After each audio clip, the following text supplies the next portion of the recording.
First எண்ணெயை கொஞ்சம் விட்டுக்கணும். ஃபஸ்ட்டு இந்த ட்ரை சில்லியை போட்டு வறுத்துக்கோங்க. ஏன் ஃபஸ்ட்டு சில்லியை வறுக்கணுன்னா, நம்ம போட்டு அரைக்கிறோம் இல்லையா, அந்த பொருளில் இதுதான் கொஞ்சம் ஹார்டானது.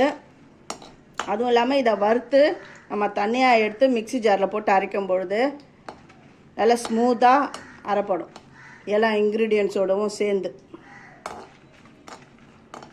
இது கொஞ்சம் செவக்கட்டும். செவந்த உடனே நல்லா கிறிஸ்பானவுடனே எடுத்து வச்சிடலாம். இதங்க நல்லா வறுபட்டுடுது. அந்த கலர்லாம் என்ன அழகாக வந்துடுது பாருங்கள், நல்லா ஷைனிங்காக. இப்போ இதை எடுத்து தனியாக எடுத்து வச்சிடலாம். தனியாக எடுத்து பாருங்க, தனியாக எடுத்து வச்சிட்டேன். அடுத்த ஸ்டெப்பு இந்த பூண்டு, வெங்காயம் இது ரெண்டுத்தையும் போடணும். போட்டு வதக்கணும். வெங்காயம் ரொம்ப நல்லா வதங்கணும் அப்படிலாம் கிடையாது. பாருங்க, இந்த மாதிரி இந்த கிறிஸ்டல் அப்படின்னு சொல்லலையா, அந்த மாதிரி வதங்கணும். இது பாருங்க, லைட் ப்ரௌன் வந்த உடனே இப்போ கட் பண்ணி வச்சுருக்கிற தக்காளியெல்லாம் இதில் சேர்க்கணும். தக்காளி நல்லா கரைஞ்சி வரணும், அந்த அளவுக்கு வதக்கணும். கொஞ்சமாக உப்பு சேர்த்துக்கோங்க. சேர்த்துட்டு கலந்து விடுங்க. இந்த தக்காளி சட்னி இட்லி, தோசை, சப்பாத்தி, பூரி அதுக்கெலாம் ரொம்ப நல்லாயிருக்கும்.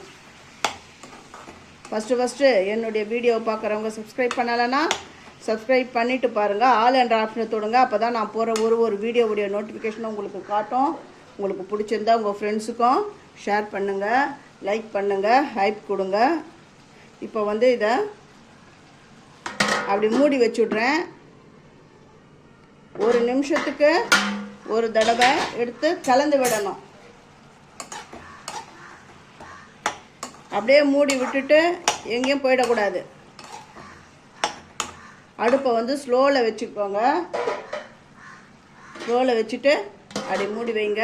ஒரு நிமிஷத்துக்கு ஒரு நிமிஷம் கலரி விட்டுக்கிட்டே இருக்கணும்.